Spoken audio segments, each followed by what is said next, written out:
Thank you all for joining us this morning. And I know we have a few people still joining, but we also know that there's a lot of content and questions here, and we want to make sure that we have as much time as we can to get to all of those. So we will go ahead and get started. First of all, I want to welcome everybody to this Q&A on COVID here this morning and the NAI and how we are proceeding.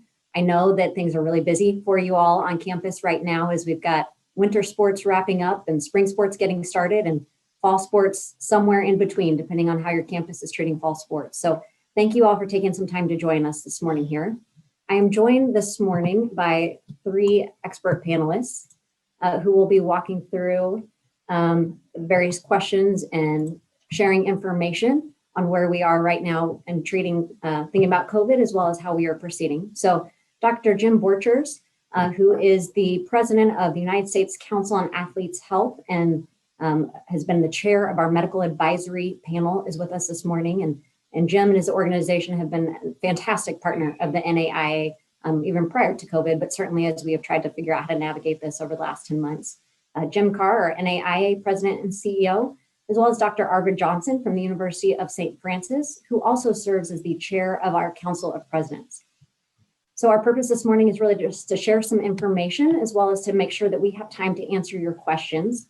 We did receive questions that were submitted in advance, so we'll be working our way through those. But I would also like to remind and encourage everyone that you are also able to submit questions as we work our way through here. So please, at any point, you don't need to wait until the end, but at any point, feel free to enter into the chat any questions that you may have, and we will kind of work through them as we go. So I'd also like to mention, if we are unable to get to all of the questions that get submitted, we will have a record of all of those questions that you can enter in the chat, and we'll be sure to come back to those and FAQ documents or other information that we can address in communications in the coming weeks.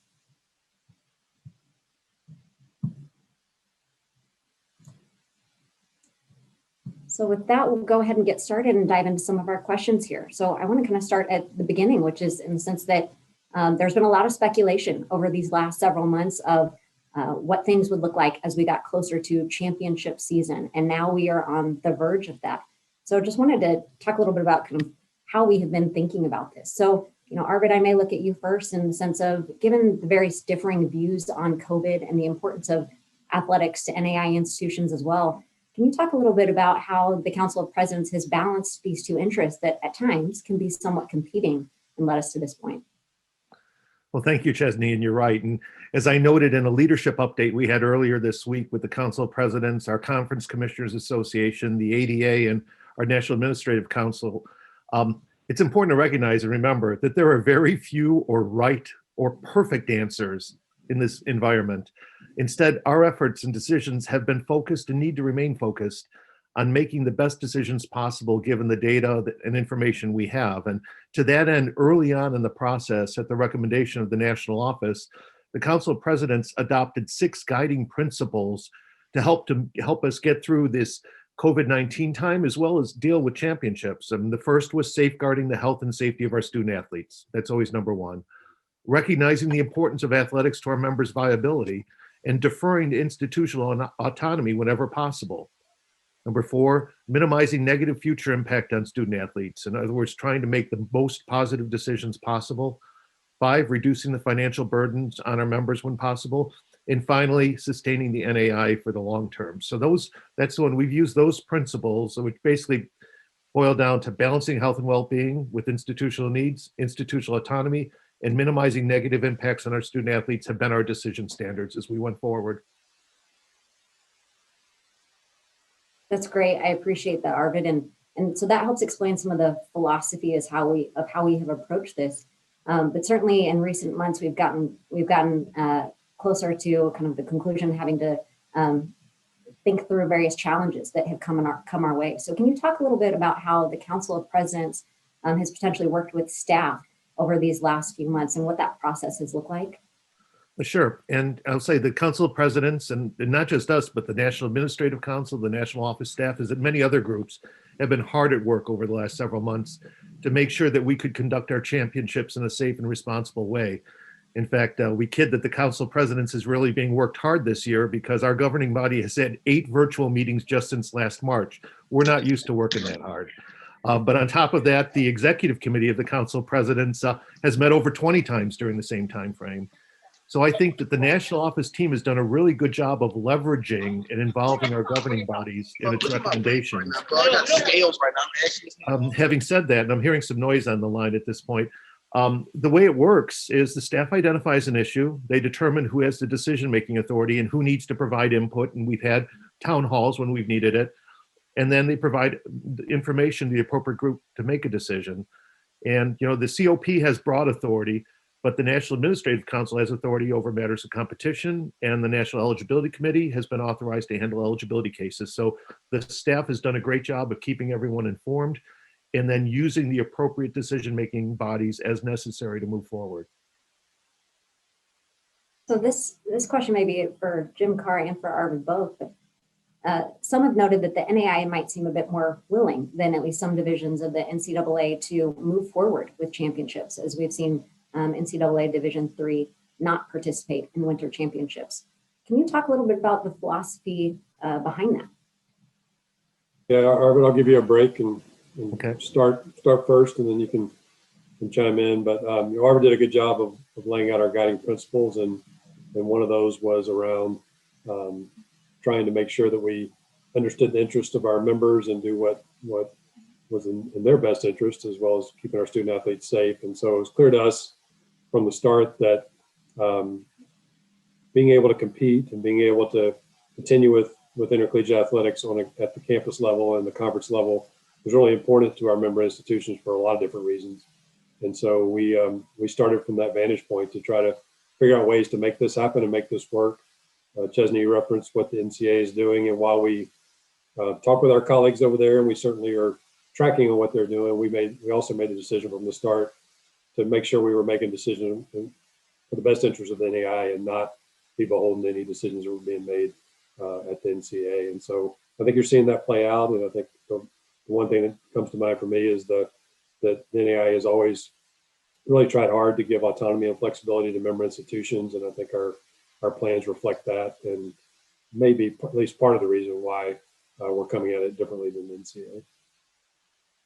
And I think, Jim, I think that's a great answer. And I think that in general, our approach has been to make positive, affirming decisions as soon as possible to enable us to move forward, and to try and delay negative or constraining decisions as long as possible to allow time for science and best practices to become as clear as possible, because we all have seen how best practices have evolved over time, and we want to make sure we leverage those to the greatest extent possible to minimize the negative impact on our student athletes. And we have certainly heard that reinforced by members over several of the last months as we've been at different stages of this pandemic and figuring out how to navigate it. So what happened with swim and dive? Can you elaborate a little bit on why that was a championship that had to be canceled ultimately? And if we can expect anything similar with any of our other sports? Jim, I might look to you first. Well, yeah, and Arvid was at the heart of this because it was a COP policy, so certainly invite him to weigh in. But through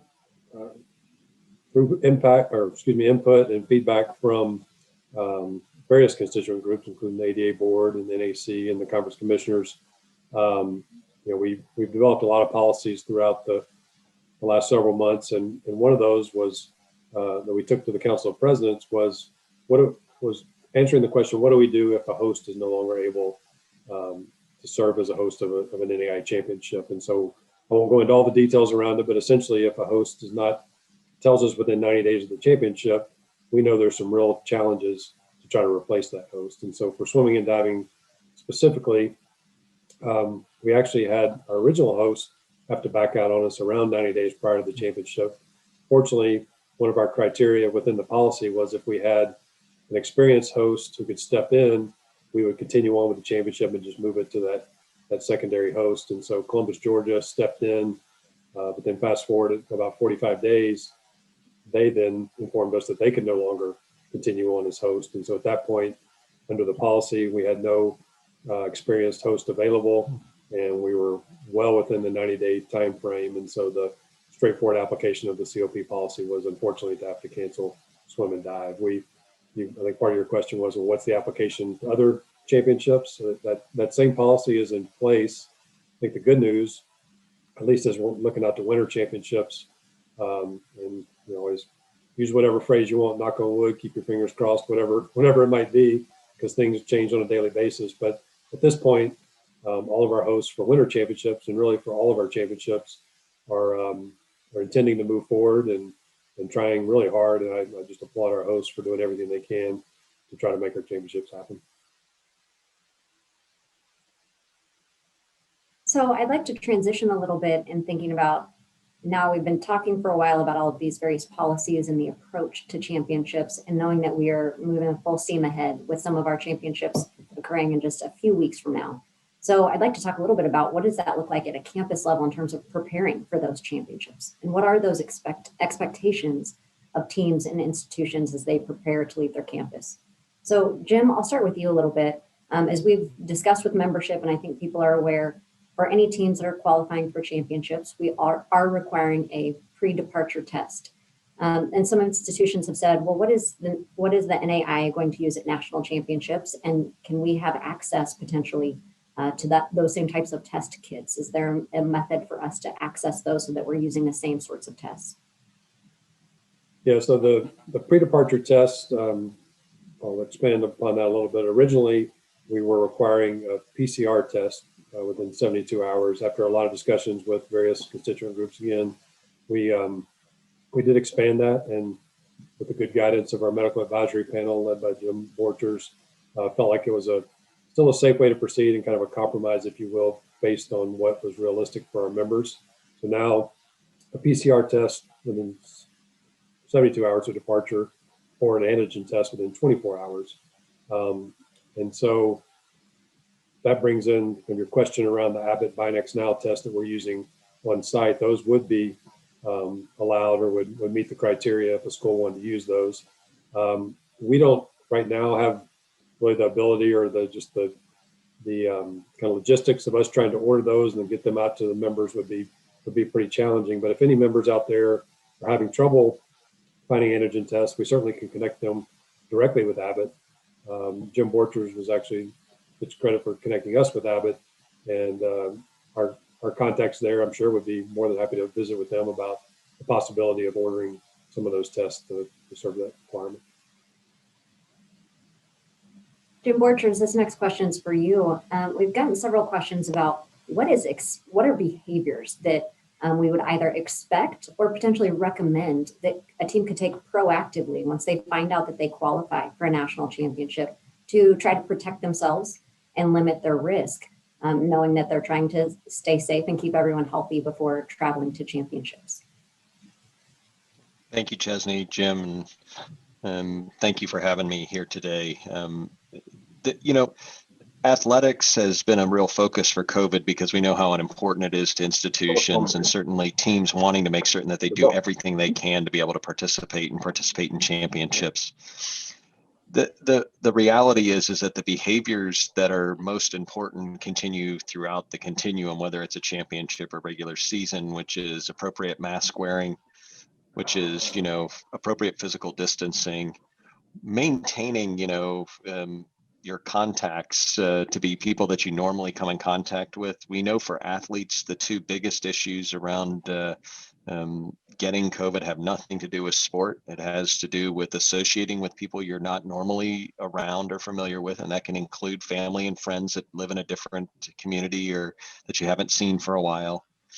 And then travel to an area where you're not normally, associated with, and that travel can expose you. So limiting those outside trips as you come up into championships, and really creating your own kind of small personal bubble to what you do and who you associate with. Maintaining good hygiene is really important. So that's extremely important as well.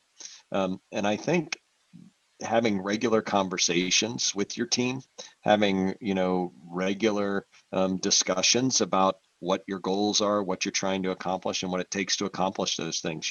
We've said to people in sport now for a while, athletes make tremendous sacrifices to be successful in their activities. They do it to participate at a level where they're competing for national championships. And these are sacrifices that they'll probably have to incorporate with those others around potentially as they lead into a championship to make certain that they keep themselves as safe as they can.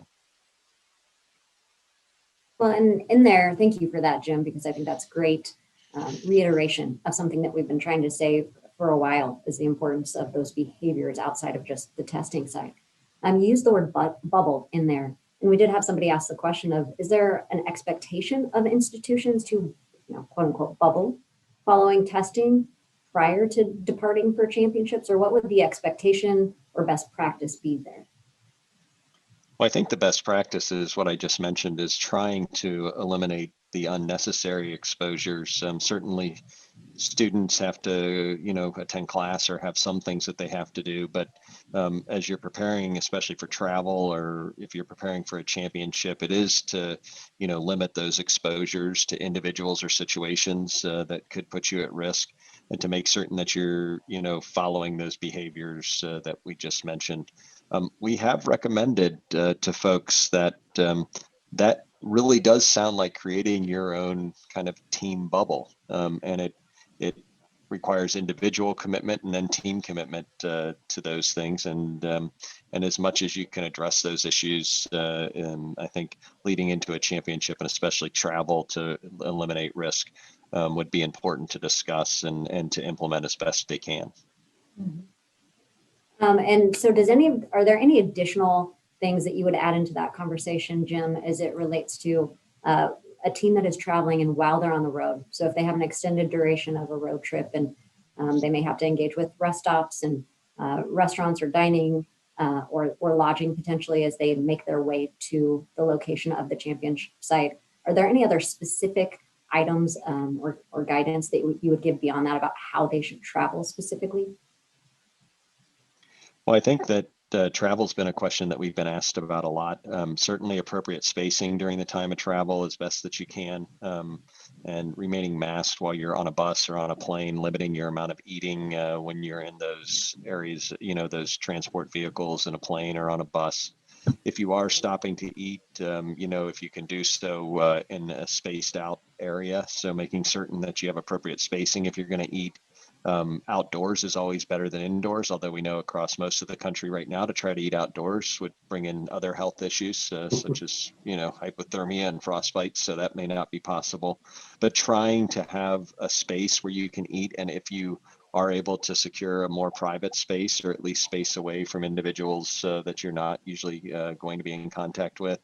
And then certainly when you're traveling and staying at hotels and things like that, limiting your contact, again, if there's other individuals that are staying there from common areas or public areas where you may be coming into contact with those folks that are not involved with your championship.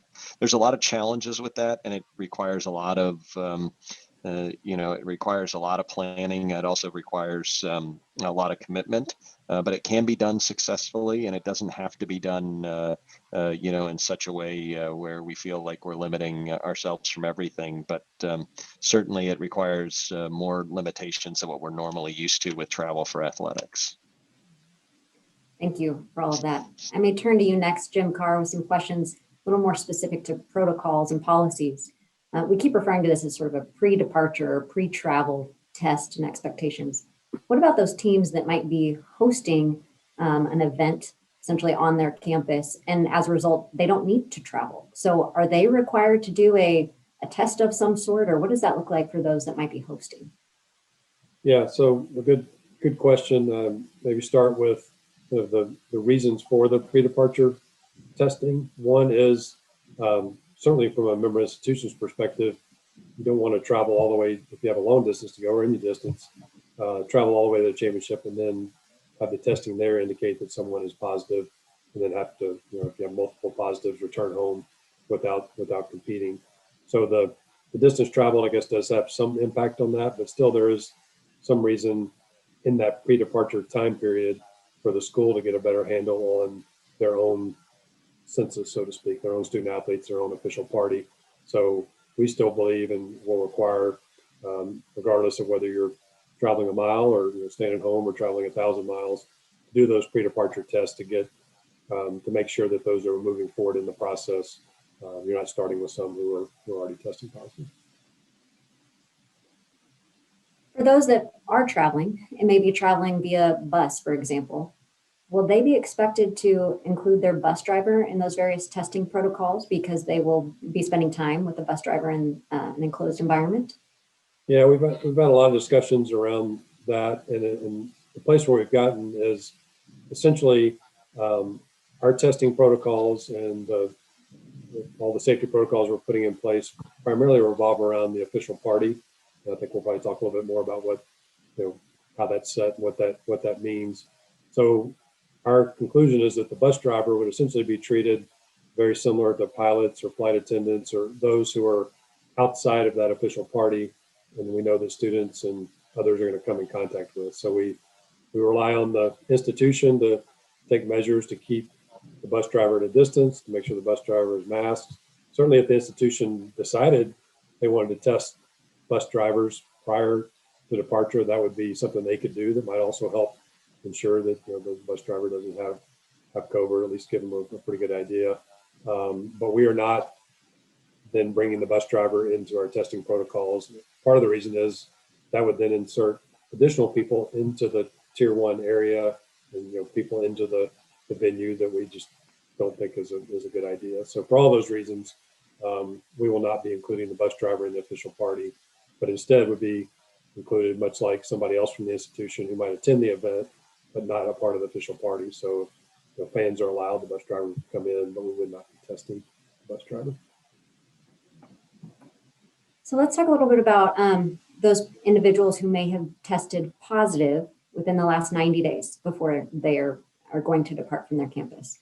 So as we have stated in the manual and some other publications, individuals who have tested positive in the last 90 days are exempt from the testing requirement. So what does that look like as they're preparing to leave from their campus? Do they have to do this pre-departure test? Yeah, so as you stated, that we are accepting from our testing protocols those who have a positive test within the last 90 days. I think it's important to note the CDC guidelines around this continue to evolve, so that time period we understand may change. So our policies will be updated to reflect CDC guidelines. But if you have tested positive, if you're in the official party and you tested positive within the last 90 days, and I think it's important to note, you've also served the isolation period and you've been cleared to return to play, then you can compete and there would be no testing requirements for that particular individual. Chesney, I think in the chat we've seen, and we were asked the other day, what if kind of that 90-day cutoff is right in the middle of the championship, or there's on the 91st day, halfway through a championship, does the person then need to start being tested again?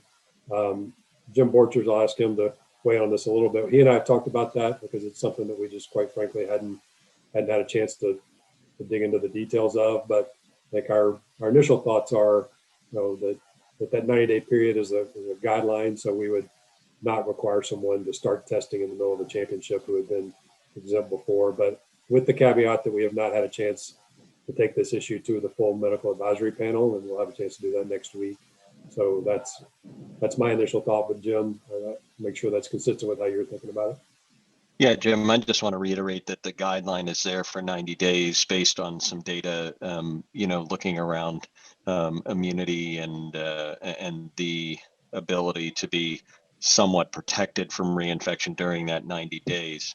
There's been a lot of evidence that has been considered by the CDC and others, as you mentioned, that could change that recommendation to a longer time period. And 90 days is not a hard and fast on day 91. All of a sudden, everything changes. And so to think about, if someone was in the 91st, 92nd day during a championship, to have them start retesting really is probably not going to affect what happens, with that individual or their risk in the championship. And so, as you mentioned, I think we will land in a spot where that would not need to occur if someone is, on day 91, the third day of a championship, for example. And Jim Carl, look back to you. What's required in terms of documentation of an individual, student athlete or otherwise, who has tested positive within the last 90 days? What kind of documentation, or what does that process look like?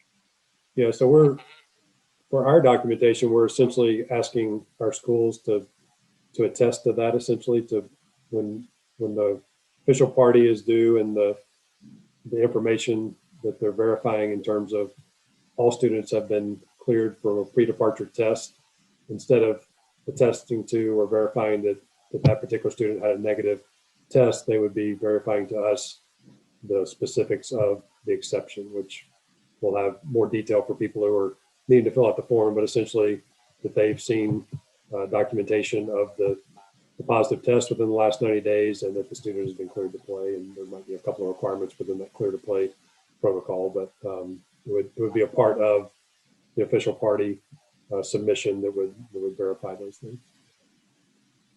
I would also point out, Chesney, or add that we do suggest that people keep that documentation or have it available just in case there was a need down the road for us to verify that. So we're not asking people to submit it in advance, but definitely important to make sure that you have that work recorded. We did also, I just saw a question in the chat that relates to this surrounding antibodies and how do those potentially play into this? So if it was less than the 90 days, would we consider allowing an athlete, which would be positive with the antibodies, to be cleared to play? And I just want to reiterate, because I want to make sure I'm understanding this right and that we all are, is that if they have tested positive within the 90 days, we are not going to continue to retest them on site. We recognize that they might test positive if we were to do so. So as long as it's within that 90 days, they won't be retested. That's right. So we're certainly talking a lot about the specifics of our protocols and how the science and the data and what we've learned thus far has gotten us to these protocols. But I want to zoom out for just a minute in the sense that I'm going to paraphrase a fairly lengthy question that we got, but centers around the concept that on a prior webinar or Q&A that we did with you, Dr. Borchers, and Dr. Chad Asplund, we talked about how testing may have been overemphasized at points in the media or elsewhere, and that some people may have a bit of a false sense of security surrounding testing. But it sounds like here, and so previously we talked about behaviors and all of those sorts of things and their importance. But here with the testing protocol that we're talking about, both with pre-departure testing and on-site, it might seem a little bit like mixed messages. So some have speculated, what is the purpose for that? Are we doing that for optics or for PR purposes, or has the medicine changed? So for those who may be anxious about the safety and care of staff and athletes who are traveling, they just want to understand and ensure that they're aware of these things that may seem like mixed messages at points. Yeah, so Jim, why don't I start with kind of the messaging part of it and then look to you to talk a little bit more about the role of testing, since you're the expert in that area. But for me, what we've been trying to communicate is that testing does have a role, that it has a place in all of our protocols and all of the different measures that we're putting into place. I think what we heard early on from the medical advisory panel, in particular Jim and Chad, as you mentioned, Chesney, is that there can be an over-reliance on testing, that if people test negative, then they think that it's sort of these are my words, not theirs, but kind of a get out of jail free card, and then therefore they don't need to pay as close attention to behavioral protocols and things that we're recommending. So we don't want to put an overemphasis on testing, but we believe it does have a role to play. And specifically, if people test positive, then you can remove them in advance from the community that you're going into, or from the team, or and isolate those people as needed. That has some benefit to it. But again, it's not the end all be all where you can just say, well, we're going to test people and not have to worry about anything else.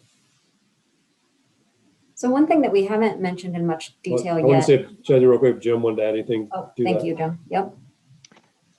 Jim, I think that's very appropriate. From just a clarification, testing is identification. It allows us to identify individuals. It allows us to understand what's going on in our community. And when things change, we probably need to identify what's happening.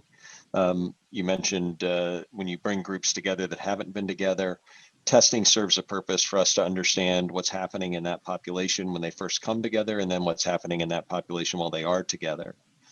It does not prevent infection, but it certainly allows us to have information about what's happening and then to make determinations about that situation. It does not de-emphasize, as you mentioned at all, the way to prevent infection is to follow the behavior modifications that you mentioned. And so the emphasis, as I have said many times, and I know I've said to you, Jim, so you'll probably get tired of hearing this, if I could have resources put into an area, I would spend my resources in education and behavior modification, because that's where we prevent infection, understanding that testing plays a role in the types of events that we're talking about here with championships. But they will not stop that spread of infection, and will help us to identify. But I think your points are well founded, and certainly in these championships, that would be the role of testing, as we've discussed with the medical advisory panel. And the responses that you both have just provided here recently show that there's certainly still a lot of concern and a lot of mixed opinions surrounding just overall the amount of risk and how we can best limit it and comfort. Arvid, I may look to you as we know that throughout this process, we've had some institutions that have wanted the NAI to enforce stricter safety precautions, and some that have felt comfortable or even felt like some of the testing protocols and those sorts of things are more strict than what we need. So how do you think about this, as we know that this is a conversation that institutions will have to be having in terms of their comfort, as an institutional president, and sending your team to a national championship, where up until this point, you may have just been able to keep your play a little bit more regional or closer to home, where some of those risks of travel and exposure and those sorts of things may have been a bit more reduced than what we're now talking about with national travel and national competition. Thanks, Chesley. And there's a lot of different things to unpackage in that question. There's a couple of different questions in there. First of all, the whole issue of the stringency or lack thereof of our testing. And there, quite honestly, we have continued to evolve with the science, as Jim has indicated. Early on, the availability of testing varied dramatically across the country, and sometimes even within an individual state, both in terms of what tests were available and whether they were available to asymptomatic individuals. So early on, rather than specify a one-size-fits-all regulatory approach, the NAIA looked to try and balance that with institutional autonomy and said, look, here are the best practices we're seeing. And so we said, look, if you want to do some entry-level screening when students come back to your campus, and this is exactly what Dr. Borchers was saying, when you're bringing people to a new environment, maybe entry-level screening works, but here are the best practices. Wear a mask, practice good hand hygiene, physical distancing, and to the extent possible, operate within bubbles to prevent the transmission of the disease. Because again, the testing is diagnostic, it's not preventative. I've been listening, Jim. Okay, and that's important. But at the same time, so our focus has always been on the behaviors. At the same time, we provided institutions and conferences with the flexibility to, if they wanted to test more often, if they wanted to put additional processes in place, they've had that. And there are conferences, there are institutions that have additional protocols in place, again, respecting their institutional autonomy. Having said that, I don't think at any point during our decision-making process did any of our recommendations jeopardize student health in any way, because balancing student health with their well-being and minimizing the negative impact has always been the approach we've taken. That said, out of respect for institutional autonomy, we realize each institution's situation is different. There's very few right or perfect answers, and leaders need to make the decisions that are right for them. So if there is an institution that doesn't feel comfortable traveling to the national championships, while we've done everything possible to ensure student safety, we'll respect that they make that decision. But as a president who has hopes of maybe one or two of my teams eventually getting invited, we'll send them, because I'm familiar with the protocols we have in place, and I feel comfortable for our student athlete safety. Thanks, Arvid. Appreciate that. One thing that's coming through in the chat that we haven't quite mentioned yet is how vaccinations might play into this. So we talked about exemptions from testing for those who have tested positive within the prior 90 days. Jim, how are we thinking about vaccinations? Jim Carr. Yeah, and I'll invite Jim Borchers in again on the medical side, but our understanding in consultation with the MAP, Medical Advisory Panel, is that essentially at this point, we don't know enough about the vaccinations to be comfortable with allowing an exemption. I think it's also safe to say that as far as student athletes go, there'll be very few student athletes who will be vaccinated come championship time. Maybe some coaches or those in the older age brackets might be. But in terms of whether the virus can still be spread even after vaccination, I think is not quite known, and some of the questions around the variants and other things. So I'm starting to get out over my skis in terms of the medical side of it. So I may just stop there and turn to Jim. Thanks, Jim. No, I think so. Vaccination, we know, is important. We know that it's going to help lead us out of the pandemic in many senses. But the concern around vaccination really comes, as you mentioned, around not understanding yet, because we haven't had enough experience yet about the ability to spread, especially asymptomatic spread once you've been vaccinated. And so certainly the recommendation for continued, monitoring if you're going to have a testing protocol. The CDC has given us some guidance on vaccination for quarantine and close contacts, as I think many are aware of now, that if someone has completed their vaccination series, which at this time is the 2 vaccination series and is at least 14 days out of their vaccination series, they are exempt from quarantine as a high-risk contact for days from days 14 through 90 after the vaccination, similar to if they had been a positive test. But they have not made a recommendation not to test those individuals because unlike folks that have been infected, we don't understand yet if they can spread the virus. The evidence, the scientific evidence, is pointing towards that they most likely do not, even if they come in contact with the virus, have a high viral load and spread the virus. But I think at this point in time, not having enough information, continuing to test is important, especially for these championships. That may continue to evolve. I've always said that policies and protocols around COVID are good for about the time that you look at them, and then something will change, and we will very likely, even in the next few weeks, continue to learn more about what happened, what needs to occur with vaccinated individuals. And so certainly we would make recommendations that would reflect those changes if they come.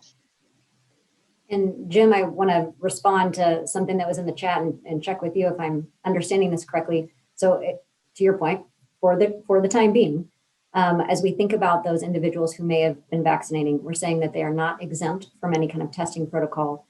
Is the same true related to standard quarantining expectations for the same reasons that you just described? So no, Chesney, the guidance is fairly clear as far as being a high risk contact for someone who has been vaccinated. For once they are 2 weeks out of their post-vaccinated series, and within that 90-day period, they do have immunity that if they are identified as a potential high risk contact, they do not have to quarantine at that time. They are allowed to continue to do their normal activities without having to quarantine. So individuals, if there are a few individuals that may have been vaccinated at the championships, would be by CDC recommendations exempt from quarantine if they were identified as a high risk contact to a positive case of COVID. So Jim Carr, I'm going to turn to you a little bit to talk more specifically about testing protocols and what some of that looks like, knowing that our first national championship of the year will be the indoor track and field national championship in just a couple of weeks or even less than that. So in the location where we are in Yankton, South Dakota, we've got teams that may be staying a bit of a drive away from the venue. And so just starting to get curious about what do these protocols look like? Where is testing on site going to occur? And how will some of that work? What can we tell them at this point? Yeah, and keep in mind it's still a work in progress. Kevin D is heading up that effort on our staff with a lot of other staff members and working very closely with the good folks at Mount Marty and Yankton. And then the same thing going on with wrestling in Wichita. And I just was on the call earlier this morning with them. So kind of building on what Jim was saying, just things can change. But in terms of indoor track and field, the current plan is to test at the venue. They have a lot of space there, and that's going to serve us well. I think, as you pointed out, the challenge will be up in that part of the country. They're not a lot of hotels within close proximity to the venue, or not enough anyway to accommodate everyone. So some have a pretty long drive to get to the venue. So we're trying to set up the testing schedule such that it could be in close, the timing of the testing and when people are able to get into the venue to practice and do those kinds of things would accommodate as few trips as possible, especially when folks are having to make that long drive. So again, testing at the venue and then doing the best we can on scheduling. Of course, when you're testing and then going right into practice at the facility, you want to make sure that the safety protocols are followed, and that we're, if anyone does have a presumptive positive, we would pull that student athlete or coach, whoever it might be, out of the group. So there's some nuances and some challenges in all of that, but we're certainly, I guess the main point is we're certainly aware of some of the travel and logistical challenges related to indoor track and field, and want to try to do what we can to accommodate that. I also would ask for a little bit of patience and grace and kind of understanding that these are not normal times. And so, if there might be there's certainly the possibility that a team would have to make an additional 60-mile trip or 30-mile trip or whatever it might be to accommodate testing and other things. So we can't promise that won't happen, but we can promise that we're working hard to try to minimize that as much as possible. So let's talk about how this kind of plays itself out if contact tracing has to occur. We're getting a variety of questions related to contact tracing. So if somebody shows up and the team is all doing its initial testing before championship begin, and we get a positive test on those antigen tests, we know that contact tracing will need to occur. Jim, I want to kind of segment this out because I recognize that one of the first key points of this is talking about the importance of the official party and how that plays in here. So I may start with that of the way that we've referenced this throughout the manuals and up until this process has relied a lot on the importance of the official party and who is in your official party. And then we can get a little bit deeper into how contact tracing will work specifically. So can you talk a little bit about the official party side of it?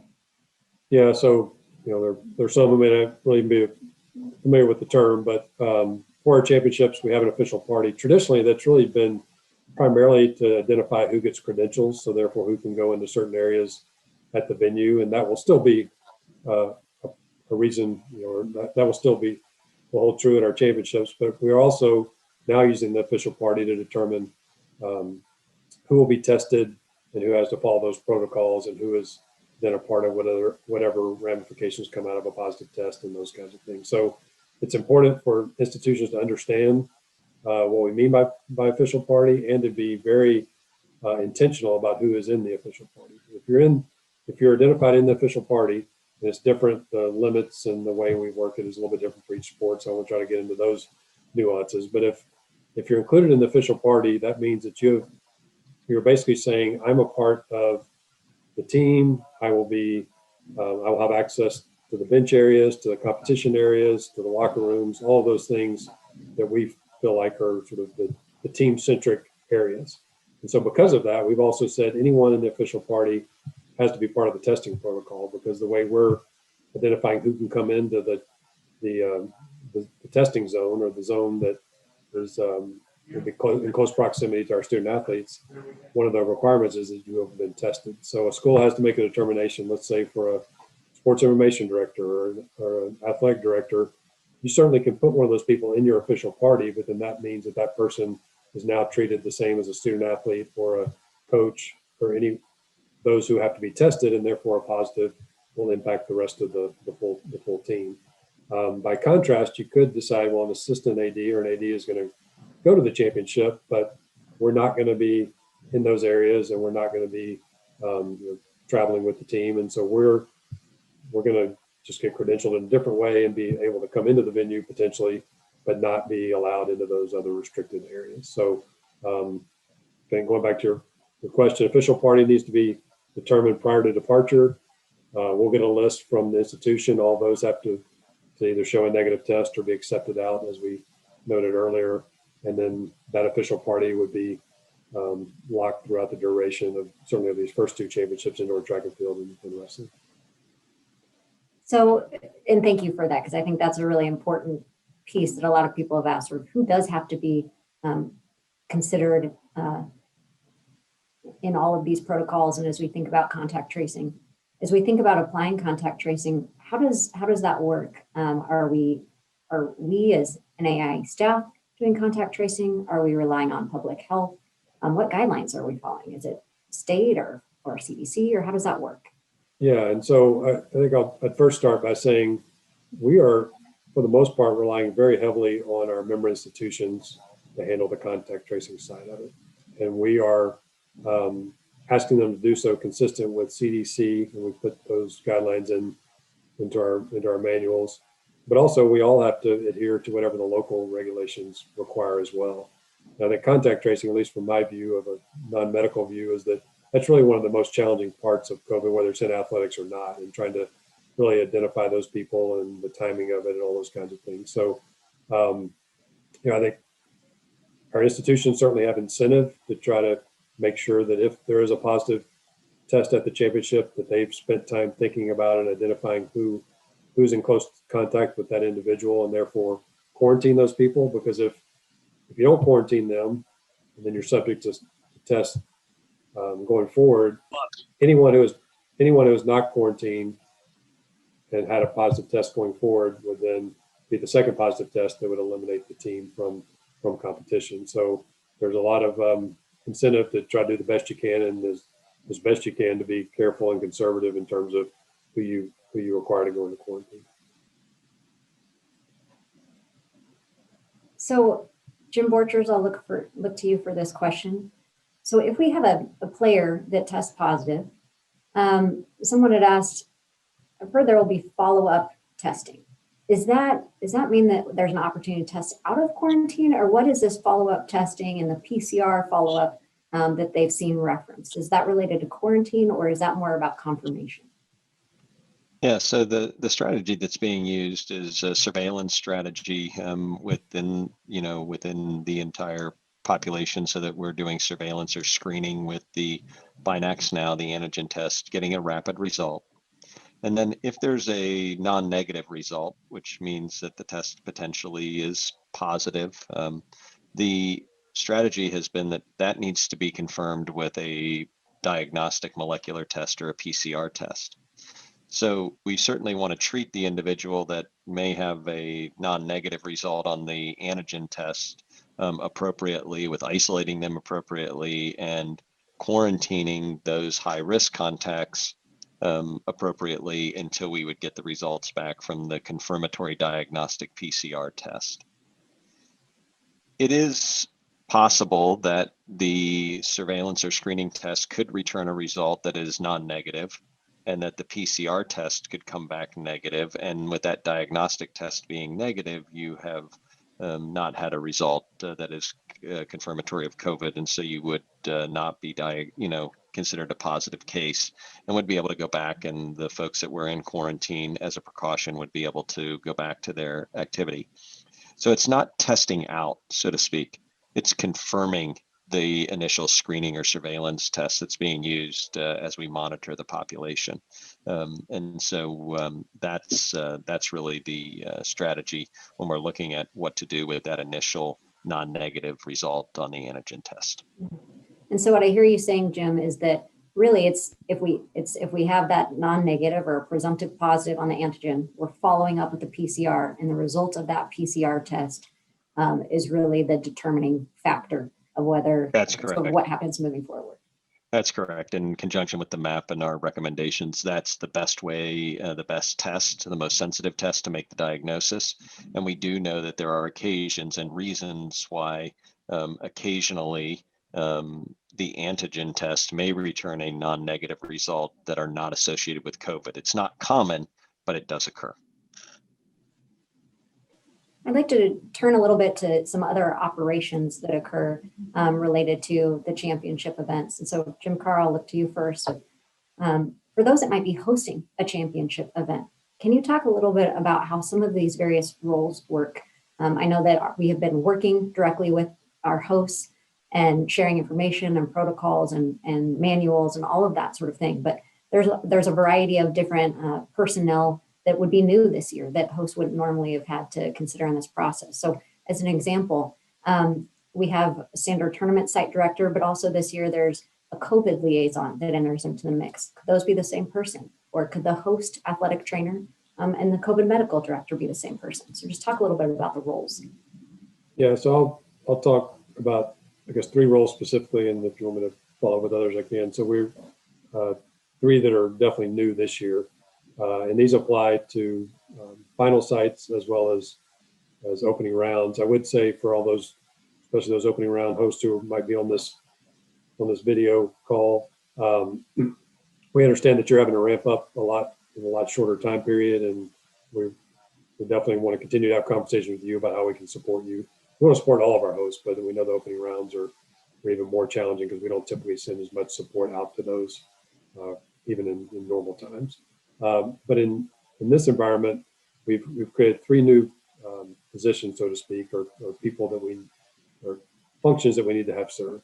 And the first is a medical director. So we're asking each host to identify a physician that doesn't necessarily have to be on site at all times, but either a physician or multiple physicians who can be on call if we have certain diagnostic needs, or we have other questions around symptoms and things like that. So that would be the first, and it does need to be a physician. And so we know that can be a challenge. We're hoping that through local contacts, everyone can find a doctor or a group that can handle that. The second is a testing supervisor, and that is someone who is in the healthcare profession, and we've specified what those roles can be: an athletic trainer, various types of nurses, medical assistant.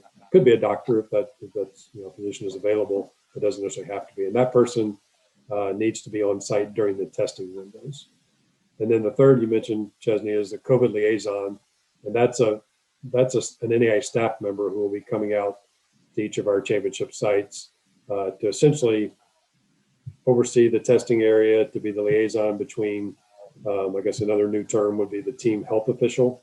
We're asking each team, each institution that's competing, to identify one person from your institution that can be your point person for all things COVID related. That person does not have to have any healthcare training. It's really more, I don't know if a traffic cop is the way to explain it, but our COVID liaison and that person need to be able to connect immediately if there's a positive test, for example, and make sure that we're getting that person into isolation and others into quarantine, and that would be the person that our COVID liaison would connect with. So I guess essentially 4 new roles they'll be played during COVID times, and there are probably others as well. But going back to the burden on the host or the challenges for the host, we're already in discussions with all of our hosts, but just for those out there, we'll continue those and want to help however we can.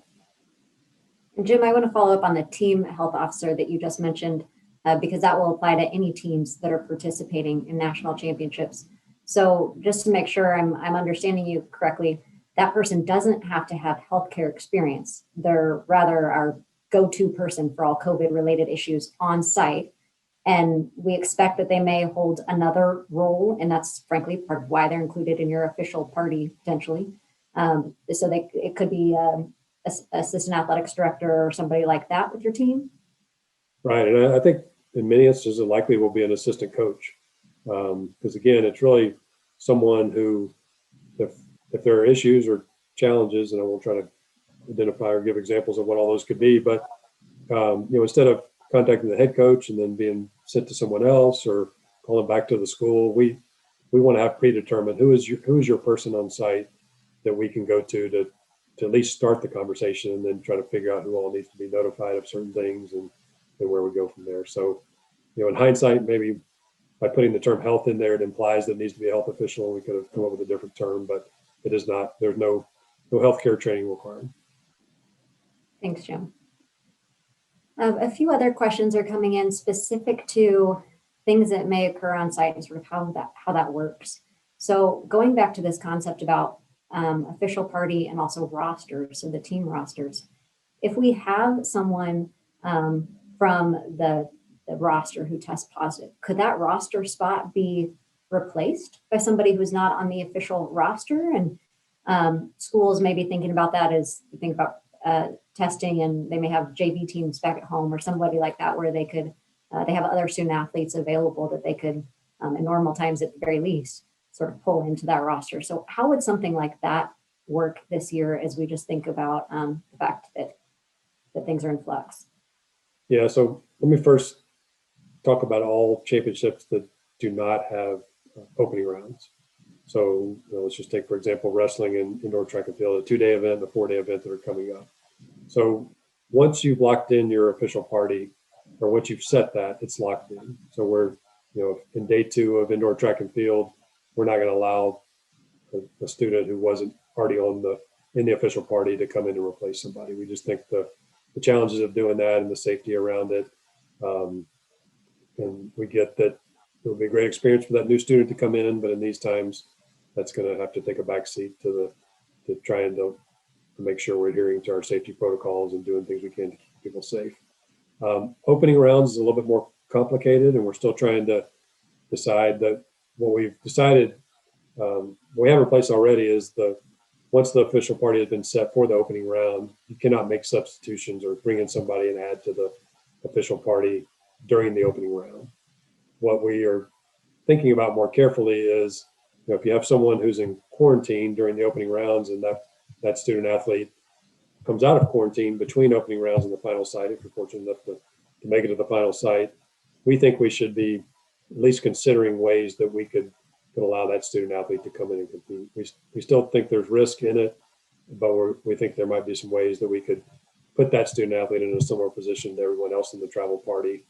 I think the schools need to continue to think about, our members need to continue to think about, they're also responsible for, need to be probably the ones who can best minimize their risk. And so, an example I just used, if that student athlete didn't travel to the opening rounds and you're not sure what he or she is doing in that 6-day period, you're taking some risk if you then add that student, to the roster in between. So I guess I'll just stop there because there's more that needs to be ironed out in terms of how that would work. We want to limit it as best we can, and our recommendation and our default is once the official party's been set, it can't be changed, but I think we will end up with some limited exceptions for the opening round to final site.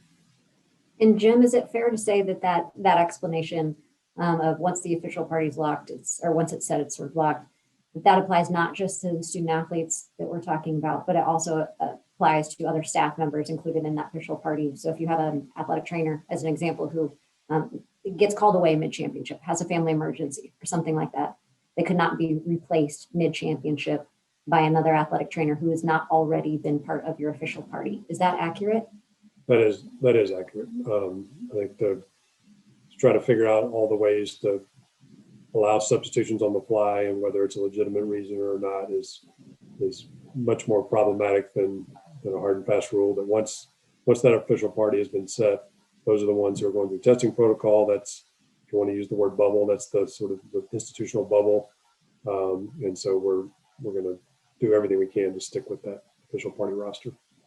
Which goes back to something you said earlier about the need to be thoughtful and intentional about determining that official party when that time comes for each sport. So, and I think I saw in the chat, there's some, and we're about out of time. So I'd say, we can connect with each of you individually and talk about your situations. We'll also be sending out a lot more information, but, thinking carefully about administrative types, assistant ADs, SIDs, ADs for that matter.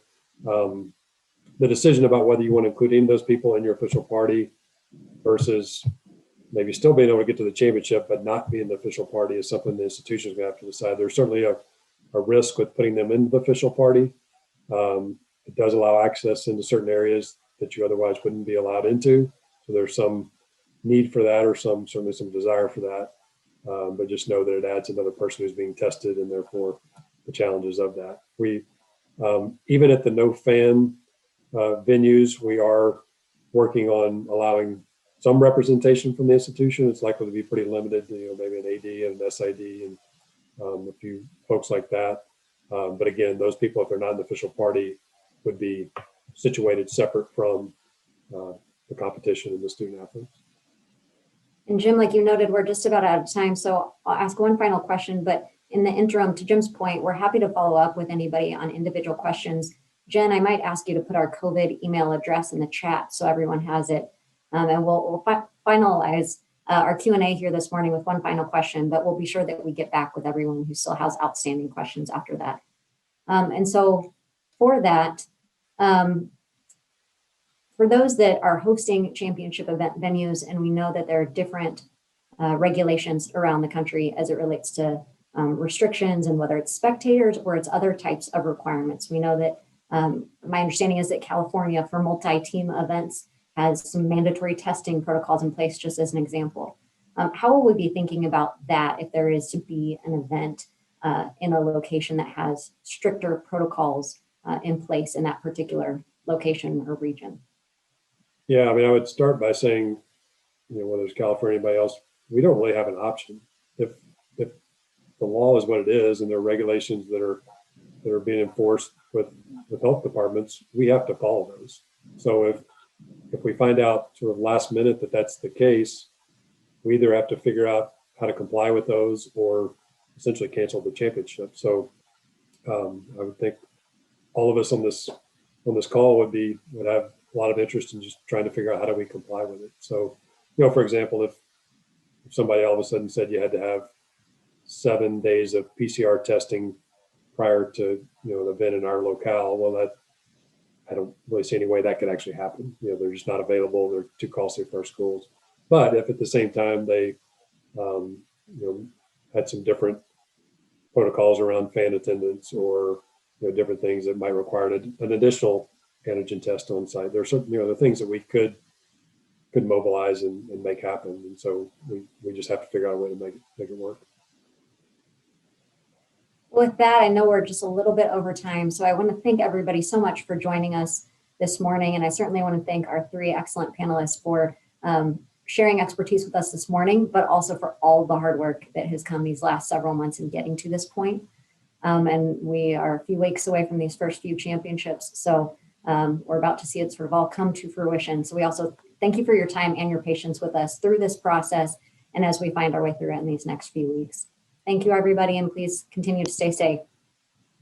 Thanks, everybody.